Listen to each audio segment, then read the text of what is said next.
Are you the friend who's always being asked for health advice? Now imagine turning that passion into a fulfilling career with our Become a Nutrition Coach program. Step into a world where your enthusiasm for wellness becomes the heart of your own thriving business. With me as your professor and guide and coach on our user-friendly digital platform, you can learn from anywhere at your very own pace. It's perfect for your busy life. Envision empowering others to live their healthiest lives, all while growing a career you love. You're not just gaining a certification here, you're joining a community of like-minded professionals ready to support and celebrate with you every step of the way. So what are you waiting for? It's time to nourish your future and help change lives, including your own.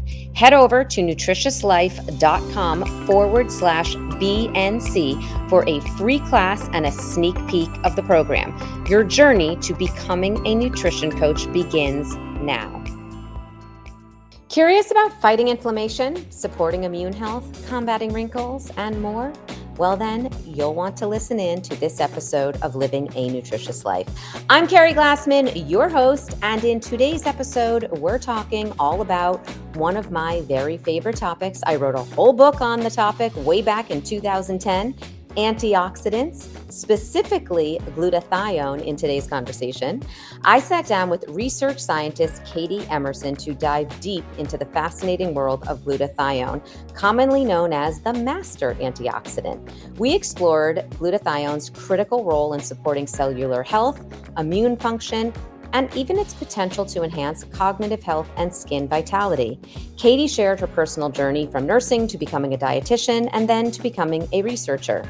We discussed why personalized nutrition is key and how glutathione levels change as we age, as well as where the latest research is going in the world of glutathione. So, if you want to learn how to harness the power of antioxidants to live your most nutritious life, then keep listening and don't forget to rate, review, and share if you love the podcast. And let's do this. Welcome to Living a Nutritious Life. I'm Keri Glassman, a celebrity registered dietitian nutritionist. Join me every Tuesday on YouTube and your favorite podcast platforms as I bring in some heavy hitters to share the latest in nutrition and wellness science. We dive deep into food, sleep, stress, relationships, and so much more. Your weekly guide to a happier, healthier, more nutritious life.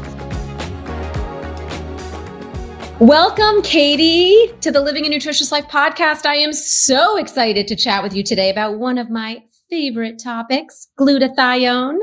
How are you? I'm doing great. It's so nice to finally meet you. I know, so fun to finally connect sort of in real life. In real life, even if not in real person, but at least I get to see your beautiful face here, right? Okay, so let's I want to dive in right now. You're doing so many interesting things. I know that you are a research scientist and you are running lots of clinical trials in the area of supplementation. So just tell us a little bit about your background. How did you get to where you are now? How did you end up doing what you're doing in this really interesting space? It is an interesting space, and the journey is just as interesting. I have 2 kids, and so I became a mom first while my husband went through medical school, and it was this whole opportunity of discovery of like, who am I? What am I doing on this earth? I had no idea. I love it. I went to nursing school. I became a teacher. I became a dietitian, and because I love food. I think food is so powerful and amazing. And once I became a dietitian and started working with athletes, I realized I needed more knowledge and experience in the supplement space. So I came over to the supplement industry doing research, and now I get to work with marketing teams and the sales team, and my role is all over the place, but it's so fun. It's so exciting. Yeah, absolutely. And I think that you're definitely not alone when it comes to being, a dietitian and wanting to know more about the supplement space, because it is not something that most of us learned enough about in school. And there also was such this sort of really this like old school thoughts on supplements, that it was sort of this like blanket sort of thing we used to learn, of like this blanket statement of supplements. They're not, they're not regulated. They're not good. Food first, only food. And it's like, it really did, I think, not only a disservice to consumers, but it also does a disservice to the practitioners out there that learned that, because it's just, as we know, not accurate. And there is, not only is it not true that there's just no regulation, we know that this, we're not going to dive into that conversation about regulation today, but just one thing I think people should know, that supplements are not regulated like pharma is regulated, but there is a lot of regulation. It's not just a, free for all, throw something up on the shelf. That's not how it works. So again, we're not going to dive into that conversation today, but I think it is really important for people to understand that just because they're not regulated the same way that pharma is regulated does not mean that there's no regulation. And then the other thing that I really think is important for people to understand, and why I think was a disservice for so many of us to learn that in school, was that of course, food first. Like, that speaks for itself. Of course, you should have a good, healthy diet. Of course, like that should go without saying. So we know that. But many people can really benefit and can help not only bridge the gaps, but can live healthier and live more optimally, not just like baseline, but live more optimally when they do know the proper supplements to add into their diet. And so there is just like it's just to sort of turn your, back on them, because like you learned that, oh no, there's no regulation. It's really closed-minded, and it's not fair to yourself. And it's also not fair to the people you're working with. There isn't, some people need none, and some people need a whole bunch, but there is an absolute time and place. So anyway, just preach. I know. I feel like I don't even know why. I just felt like I needed to get that out there at the beginning of the conversation. I guess just because I didn't really know your full background. And I love that, like that, being a dietitian actually triggered a greater interest in supplementation, because I think it does for many people. And then they don't necessarily take your interesting path. So anyway. Well, I took a sports nutrition course in my master's program, and it was so bad. No offense to the professor. I love her. But the course was just everything you said, closed-minded, old ways. And it's like, there's such amazing opportunities here that we as dietitians and healthcare professionals can utilize. And to, like you said, to just close-minded and get rid of it. It's like, why? It's such a disservice. So I love that you said everything you said. Yeah. Awesome. Well, we are on the same page there. Amazing. So let's talk about glutathione, because that is what we're here to chat about today. So, and many people listening to this know that I am a big fan of antioxidants. And I don't even know, Katie, you might not even know, but I wrote a whole book on antioxidants way back in 2010, which I can't believe it was 15 years ago. It's just wild to me that I've been studying and talking and educating on this topic for this long. But I've always been a very big fan of antioxidants. And as some people listening here might know, glutathione is known as the master antioxidant. So I've talked about that, but I would love to hear from you, someone that is actually doing clinical trials on glutathione. Can you tell us exactly why glutathione is considered the master antioxidant and what it is actually really doing in the body and why it's so important? I know there was a lot there, but yeah, no, that's okay. All the answers. So it's very cool that you have such an extensive knowledge behind glutathione, because up until recently joining Kyowa, I didn't know probably like anything about it. I've always been in the neuroscience, cognitive nootropic space, and then of course sports nutrition, since that's where I've specialized most of my time in. So the past, I would say 6 months, I've been really diving into the glutathione research. And so for me, just having a basic understanding of, it's a tripeptide, which means it's consisting of 3 amino acids, the glutamate, cysteine, and glycine. Like, what does that mean to anyone listening? Well, it works on a cellular level. From a science stance, we could talk about it maintaining the redox homeostasis and detoxifying reactive oxidation species. But technically, what it technically means, and I always try to give a visual, it's like a cleaning crew in your body that's like running around and keeping our cells running smoothly, supporting our immune system, protecting us from getting sick. It is that master antioxidant. So it's a protector of our cells. It helps to remove harmful substances through our liver. It helps us maintain really good, healthy cellular function through getting rid of free radicals. I'm super tan right now because I've been going to my daughter's soccer game. So like I get in the sun and I know that sun is causing oxidative stress to my body, which can cause inflammation and other issues. So I'm like, oh, I should take additional glutathione because I've been outside a lot more than I normally am, So it's one of those things that we can incorporate into our life that has so many different benefits. I think there's even skin health, new research in sports nutrition. So, I mean, it does almost everything. I'm trying to think of what it doesn't do. Right. So, well, you mentioned that it's a tripeptide. And I think one thing that the GLP-1 space, which again, we're not going to get into that too much today, but the GLP-1 space, I think, has opened people's eyes to peptides, where many people didn't even hear the word peptide before. So you just use the term tripeptide, and then you explain that it's these 3 amino acids. So knowing that it's 3 amino acids, amino acids are what make up protein. And when we eat protein, we break them down into amino acids. So I have a question that I think, I don't know, maybe someone listening is thinking this. So if we're eating adequate protein and we're breaking those down into amino acids, do we have all the building blocks to make enough glutathione? We do and we don't, right? So even on your best day of getting the most well-balanced, nutritious, forward meal, incorporating foods that have all these wonderful amino acids from either plant or protein animal sources. Also having like broccoli and asparagus, avocados, spinach, zucchini, all of these are glutathione rich foods. I think there's a green theme there, right? They will help to contribute to glutathione stores in the body. But the reason why supplements are supplemental to the diet is because I think you and I were talking about it earlier.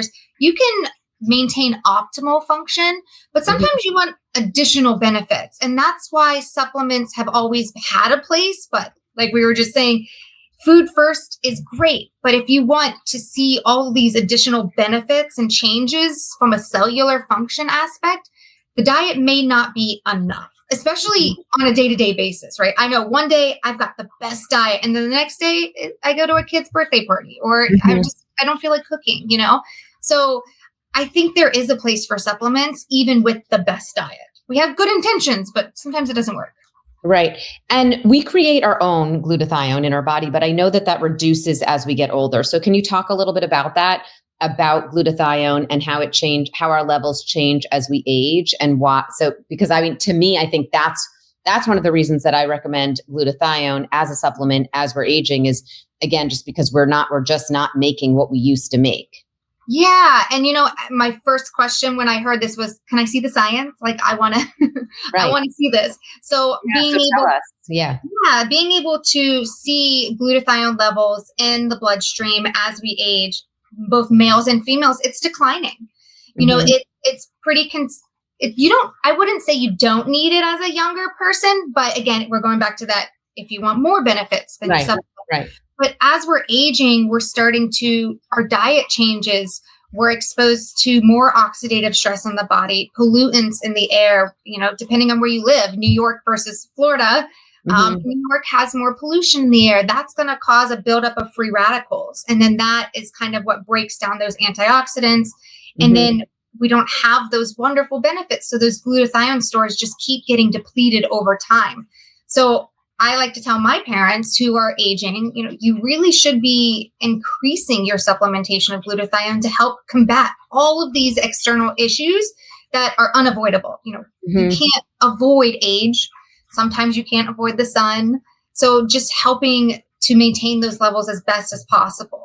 Yeah, absolutely. So one thing you just brought up was free radicals. And I've talked about this a lot, but for someone listening that may not remember and might want to hear it again, I'll just give a little refresher on that. So free radicals, I like to think of as sort of those bad guy compounds that are roaming through our body, causing all kinds of havoc, creating inflammation, causing wrinkles, leading to, neuronal degeneration, cell death, like just causing damage in our bodies, right? So antioxidants, and as we're talking about glutathione being the master antioxidant, but all these antioxidants, their job is to fight those free radicals. So I always think of, and I think I actually use this example in my book. I always say, free antioxidants are sort of the good guys wearing capes, and then you've got sort of the bad guys running around your body, which are the free radicals, and the good guys wearing capes. And think of antioxidants like that. They come and squash or kill or stop the free radicals from doing damage. Not a perfect analogy, but love it. Pretty basic way to understand how antioxidants work to combat the damage that free radicals can do. And as you mentioned, when you're in the sun, there's some benefits from the sun. You're getting your vitamin D, but you're also too much sun and you are causing oxidative stress, as you mentioned. So anyway, I wanted to just bring that up just as a little bit of a refresher for everyone to kind of go back and understand exactly what we're talking about when we're talking about antioxidants. And again, glutathione being the master antioxidant, it's important to understand that. But also, let's go. I do want to dive in a little bit deeper on glutathione being that master antioxidant, because I know you said it plays all these important roles, and we know that, like you mentioned, immune health and many other benefits. But as far as being the master antioxidant, I always thought of it as helping the other antioxidants in our body do their job. So, am I correct with that? And can you elaborate on that, if so? I love how you talked about the bad guy and the good guy, because I did a presentation internally for our team. Yeah. And I used Batman and Robin. Oh, that's so funny. As glutathione and vitamin C. Oh, so yeah. Batman being Cetria is the branded form of glutathione. So I had like a little Cetria sign on his chest. Oh, that's so funny. Yeah. And Robin was vitamin C or vitamin E, other antioxidants. And so I thought they work so much better together. Like Batman can get the job done. Right. But Batman and Robin together, they do a better job. And I love that. So funny. Yeah. I love that's a great analogy. I know. My team always gets the nerd in me, and I always do visuals because I have kids. So when I teach them these things, I'm like, how would they understand this? And so that's what I did was I showed the visual, just explaining, like, when we get sick, everybody knows to take vitamin C and zinc and vitamin D and all these things, right? But the funny, and the reason we take vitamin C is because these wonderful benefits it has on our immune system. But what people don't realize is that glutathione actually kind of is like their chief and leader and helps to make them better. And so there are studies where we see glutathione and vitamin C or vitamin E together, and we're getting better antioxidant properties. So less oxidative stress on the body. There's so many different biomarkers in clinical research where we can track and see what's happening. And we just consistently see when these are together, you're having better cellular health. You're having less stress. You're having less inflammation on the body. So while they work great alone, they just work so much better together. Okay, great. That's because that's how I've always understood it, is that and that's why they kind of call, again, glutathione the master, because it does all of these things, but it also, like you said, it's the Batman, right? It helps the others do their job. Yep. Keeps them in line. Yeah, that's great. I love that. So one of the most important things antioxidants we know do is protect us from chronic inflammation. How do you talk about, aside from eating foods that are high in antioxidants and supplementing, let's say, with glutathione, what else do you talk about as far as reducing inflammation? Any lifestyle tips there that you specifically recommend, just because obviously you're in this area of research? Like what complementary lifestyle tips do you like to talk about? Yeah, the food is always a big one, berries, salmon, olive oil, and then of course turmeric. I always say, turmeric adds flavor and color, but it's adding all these amazing additional benefits, which helps with inflammation. So spice up your food, but also give you a little bit of health boost too. So there's the food aspect, but there's also, I think, sleep. People don't realize how important sleep is. Absolutely. I have a very strict rule of I get 9 to 10 hours of sleep a night, and people think I'm absolutely crazy. I'm jealous. I'm jealous of that. I definitely don't. And I would love that. That sounds amazing. I just know I don't function. And I was like, I would rather have less hours in the day where I am at my very best than more hours where I'm just like suboptimal, just kind of floating around. And I know me personally, like I just do better with better sleep, and I need good sleep. Like the quality has to be good too. Well, I'm definitely there with you. If I don't have a good night's sleep, I always say, I mean, I'm a disaster. If I have a great night's sleep, it's like, I feel like I can conquer the world. So I'm with you on the power of it. And I obviously sleep deep. It's a pillar of a nutritious life. I've been talking about it for all the years that I've been, over 2 decades. I've been talking about it as being important for your nutritious life. So I am so there with you. But I think for many people, I mean, 9 to 10 hours sounds like very ambitious. And that sounds amazing. Again, I'm jealous of that. But yes, I do. I mean, I personally aim for like 7 good hours, but I'm totally with you in terms of like that good quality sleep. It's so important. Yeah. My husband gets about 7 as well. In fact, he's one of those people that if he sleeps too much, he's dragging the rest of the day. So it's not right for everybody. I've just found this works for me. No, it's amazing. That's great. Yeah. And research continues. How old are your children? I'm impressed you're getting them. My children are such angels. I have a 10 and oh my gosh, she's going to be 11 this weekend. 11 and 12-year-old. And they know how I feel about sleep. Like when they were younger, I feel really guilty saying this. They would tuck me into bed. Oh my gosh, that's so funny. That's so funny. Like, well, what's nice? You're teaching them to take care of themselves, right? You're teaching them that, listen, this is what mom needs to be a good mom. So that's great. Yeah. It's so funny. And sleep consistently shows that poor sleep boosts inflammatory markers. Yep. And absolutely. I mean, aside from the brain health that it gives you as well, I mean, there's just so many additional benefits. But the other one is like, regular exercise, I think is so underutilized. Physical movement is just, we're not meant to sit still. It's like a car sitting in a driveway. Like it just sits there. It starts to rust and the air from the tires gets out and then it's no longer working. So for me, exercise every day. Now, one thing I have been focusing a lot on, and since I've been researching glutathione is, high intensity exercise causes oxidative stress on the body. So it's like, oh my gosh, this wonderful thing for me is causing something that's not so wonderful. But the thing is, we're not supposed to be doing HIIT training every day because of that spike in cortisol level and because of the inflammation. So it needs to be incorporated into a way where you have your high intensity days and you have your moderate activity days. But I think physical movement every day is so important. And also on that note, though, we are also meant to recover with foods with foods that are high in antioxidants. It's why, like, when you think of your post-workout meal, and that doesn't have to be like an extra meal, your post-workout meal might be your dinner. It might be your lunch.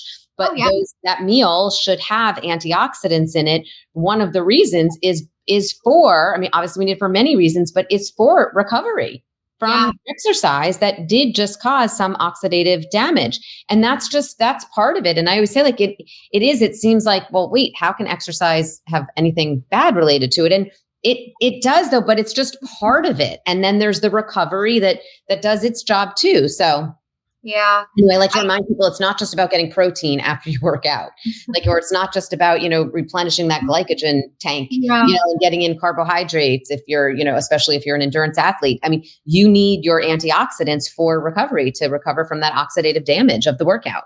Yeah, I absolutely agree. And it's becoming more and more prevalent with athletes. Like my daughter is on a middle school co-ed team. And so now she has to compete with the boys. So she's running. What kind of co-ed team? Soccer. Oh, I love that. Amazing. Yeah. So she has to run faster. She has to push herself harder, because boys are stronger than the girls at this age. Not always. And so she comes home and I'm like, she knows first thing. I'm like, let's get you some proper nutrition so you can recover. And I'm so glad you said recovery too, because I'm guilty of not taking much needed recovery days in between my training. Cause I'm like, I feel slightly guilty if I don't work out every day. But when you actually fully recover, your performance the following day is so much better. So much better. And your motivation goes up too, because you're like, I miss it. Yep, absolutely. Okay, so asleep, exercising, anything else? I mean, I love to say avoid stress, but we all know that's not possible. So I do find avoid stress as much as possible, right? Yeah. I find burnout is real, and you have to take me moments. And so something I try to do every day, I don't get to do it every day, but I have 4 dogs. I take me and my 4 dogs outside for 10 minutes, and we just get the vitamin D. We close our eyes, we listen to the birds, and we all of it, me and the dogs, just sit there and we just close our eyes and relax.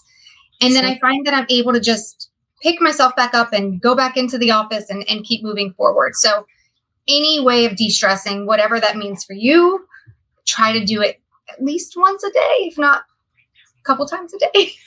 Yeah. I mean, I'm with you there too. Like I stress less, part of a nutritious life as well. And, I always say to people, I can't take away your stress, but I can help you come up with tools that you can do on a daily basis to help your body react better to the stress. So at least your body is reacting better. And that alone is keeping yourself a little bit healthier, even if whatever that stressor is hasn't changed at all in your life. Yeah. And so that's an important thing to remember, because sometimes I think that people think like, well, there's nothing I can do about this situation. There's nothing I can do about, my boss. There's nothing I can do about whatever the situation is.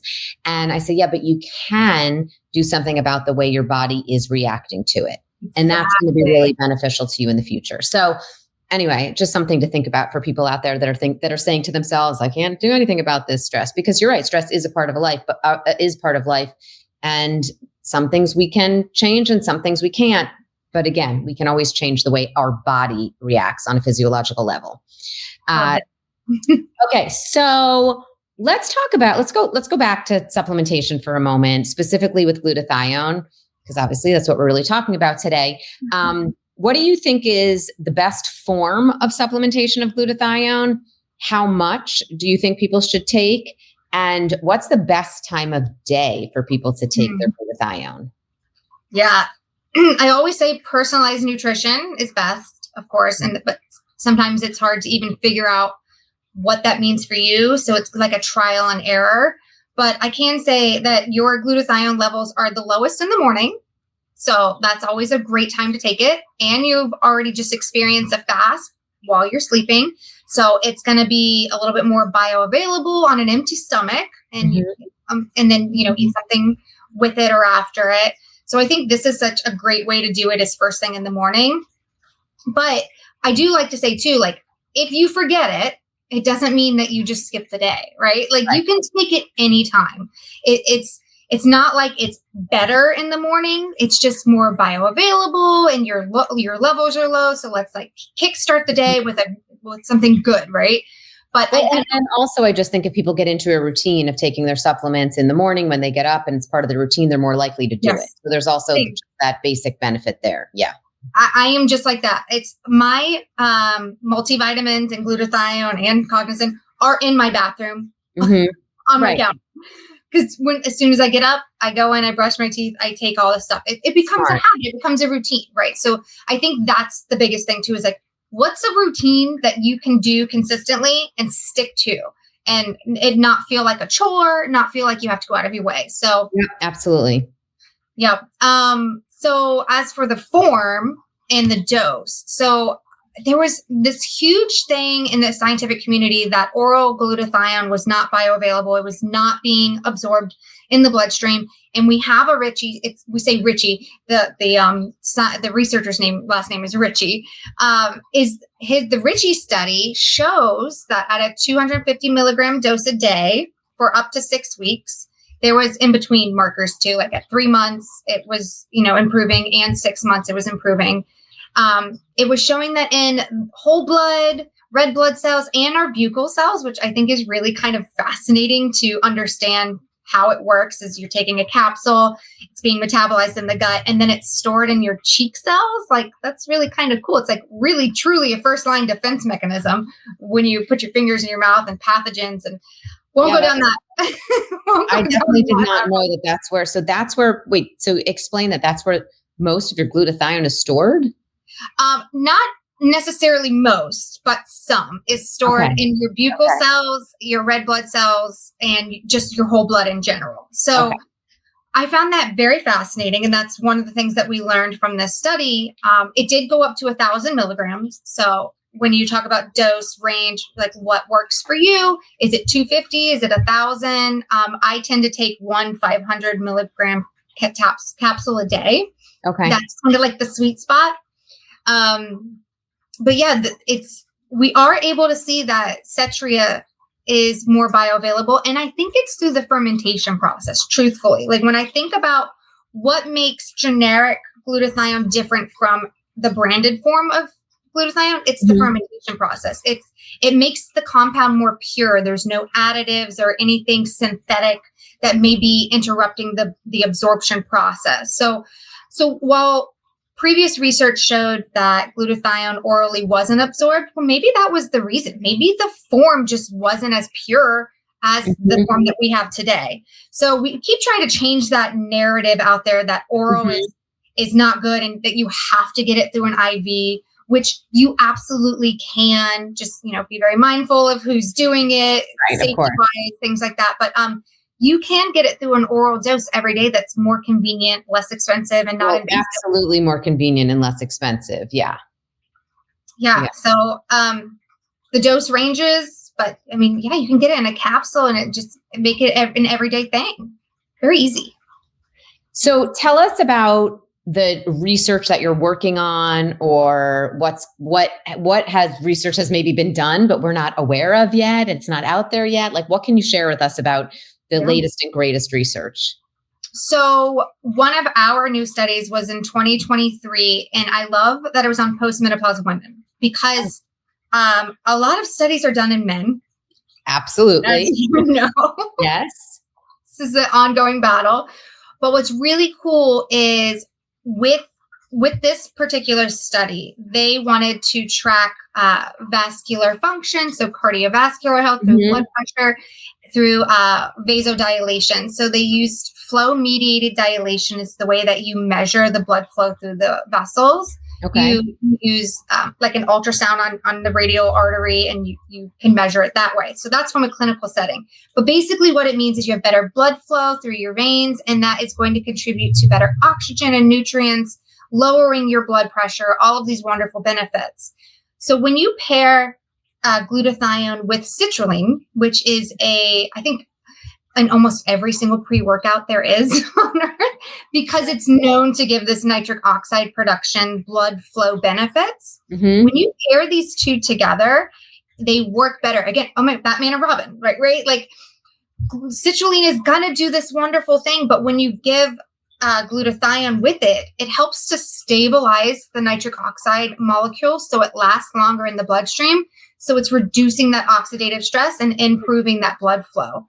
So we saw this with 3 previous studies, but it was in men. And we saw it consistently with each study. So this 4th one, they were like, let's do it in postmenopause women, a group that, is really looking to improve their vascular health. Absolutely.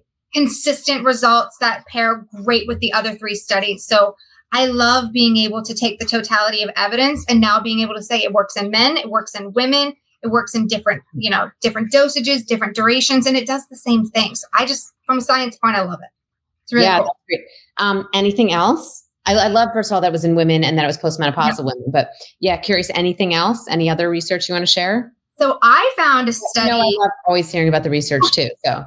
Well, I found a study the other day that was just published in, was it 2024? Like the end of 2024. It's not our study, but when I found it, I got really excited and nerded out on it, called Danielle and was like, did you see this study? How cool is this? So it was a study where they were evaluating glutathione levels in the hippocampus in the brain. And so, as you know, we can't really take brain tissue from living human beings because that's unethical and not possible. Can you imagine if someone just pulled a random chunk of your brain out? So it was after they had passed away, they were evaluating different stores. And what they found was a direct connection between low glutathione levels in the hippocampus and a higher correlation with cognitive disease and illness. So they were talking about Alzheimer's and dementia.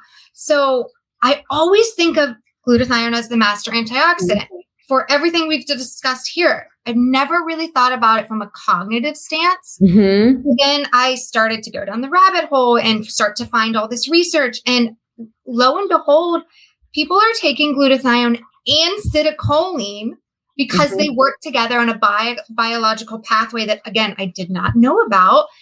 And they're working in the brain together. Again, I feel like Batman and Robin should just be the theme of this podcast. Right. They're helping do all of these amazing cognitive function benefits to improve the health of your brain together. So I saw that study and I lost my mind because I was like, how cool is this? I didn't know it did this. So cool. And my mind also there goes to that population that you were just talking about, postmenopausal women. You were talking about vascular health before, but then when I think and being a woman in perimenopause, when I think of this stage of life, I mean, the thing I'm most focused on is cognition and brain health in the future.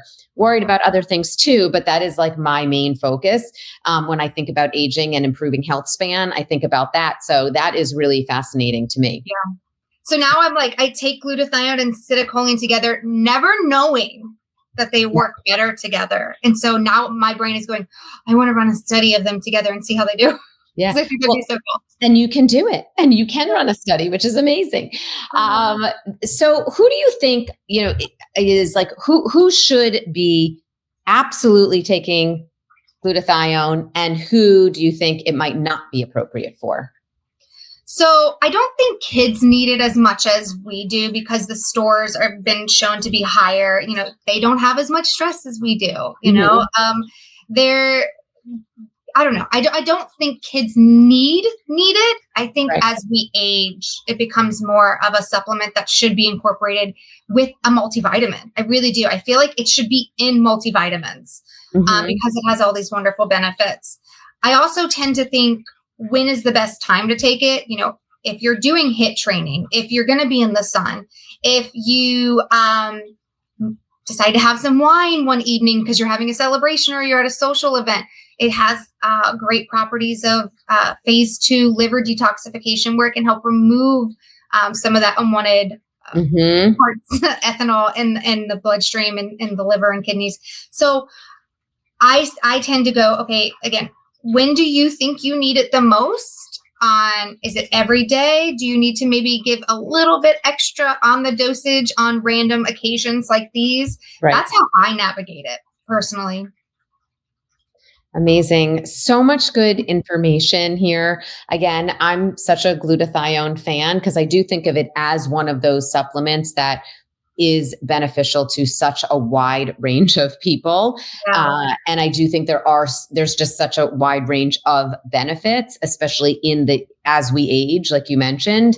So was really excited to hear about some of the latest and greatest research. So thank you so much for sharing that and for just, sharing all the, I was going to say the highs and lows. There's no highs and lows. There's really just all the highs with glutathione. I love it. Thank you so much. So my last question for you, how do you live your most nutritious life on a daily basis? I love water. That is probably like the most random question to answer. Love it. I have a water bottle with me everywhere I go. If my kid says I have a headache, they know I'm going to say, did you drink water? Yep. If they have a stomach ache, I'm going to go, did you drink water? I just feel like water is so important. And there's so many people these days that go, well, I don't like the taste of water. And I'm like, do you know how many different types of water there is out there? Like, you'll find one you like. You'll find one, or add a lemon, or add some electrolytes. I don't know. I just feel like water is so critical to our health. And people, it's so easy to get too. So like I'm a big believer in water consumption. Okay. So you stay hydrated, you drink up, you are zoned in on that pillar of a nutritious life. I love it. Amazing. Thank you so much, Katie, for joining us today. Thank you for having me. We'll have to do this again, but maybe a different topic. Absolutely. Love it. Perfect. Having you back.